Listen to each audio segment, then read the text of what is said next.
আসসালামু আলাইকুম। চলে আসছি খুব সহজ একটি ভিডিও নিয়ে। আর এটা কিন্তু জুস, তরমুজের জুস। আর এত গরম পড়ছে, কিন্তু গরমে কিন্তু তরমুজ জুসটা খেতে কিন্তু খুবই মজা। চলুন তাহলে দেখে নিই কীভাবে তরমুজ জুসটা বানাতে হয়। তো আমি এখানে তরমুজটা নিয়েছি, আর তরমুজটা আমি কেটে নিব।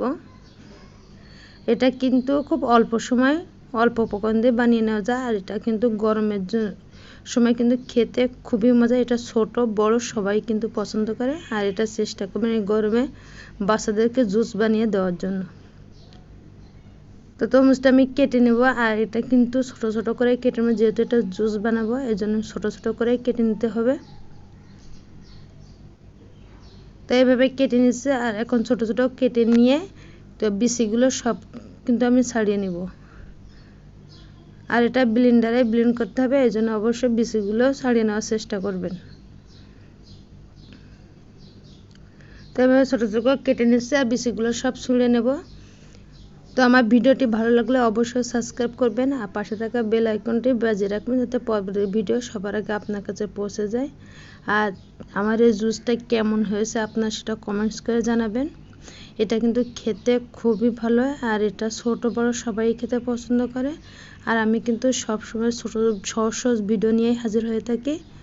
কুকিং ব্লগ রেসিপি পক্ষে যারা আছেন দর্শক সবাই জানেন যে আমি সহজ রেসিপি নিয়েই হাজির হই, যাতে আপনারা এটা বাসাতে বানিয়ে নিতে পারেন। তো এখন আমি ছোটো ছোটো করে কেটে নিয়েছি, আর এটা আমি ব্লেন্ডারে ব্লেন্ড করে নিব। তার জন্য জগটা নিয়ে নিয়েছি।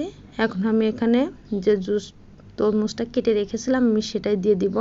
তো আমি পুরোটাই দিয়ে দেব। আপনারা মানে কতটা বানাবেন তার উপর নির্ভর করে তরমুজটি কম বেশি করে নেবেন। এখানে 1 চামচ দিয়েছি বিট লবণ, আর স্বাদ মতো চিনিটা অনেকে মিষ্টি বেশি পছন্দ করে, সেক্ষেত্রে কম বেশিও নিতে পারেন। এখানে 2টা বরফ কুচি নিয়েছি, আর ফ্রিজের ঠান্ডা পানি নিয়ে নিয়েছি। তো এখানে 1/2 কাপ মতো ঠান্ডা পানি দিয়েছি। আর এখন আমি এটা ব্লেন্ডারে ব্লেন্ড করে নিব। তো ব্লেন্ড করা কমপ্লিট হয়ে গেছে। আমি এখন এটা পরিবেশনের জন্য গ্লাস নিয়েছি, আর এখানে আমি বরফ কুচি দিয়ে দিচ্ছি। তো বরফ কুচিটাও আপনারা যদি বেশি নিতে চান সেখানে নিতে পারেন। আমি 3 পিস করে বরফ কুচি নিয়েছি। নিয়ে আমি এটা কিন্তু আলাদা ছাঁকনির সাহায্যে ছেঁকে নিব। তো এটা ছেঁকে নিলে কিন্তু যে বিচিটা থাকবে এটা কিন্তু আর যাবে না, এই জন্য ছেঁকে নেবেন। আর আমি এটা এখন গ্লাসে ঢেলে নিছি। তো তৈরি হয়ে গেল তরমুজের জুস। ঠান্ডা ঠান্ডা, আর ঠান্ডা এত গরমে কিন্তু ঠান্ডা এই জুসটা খেতে কিন্তু খুবই ভালো লাগে।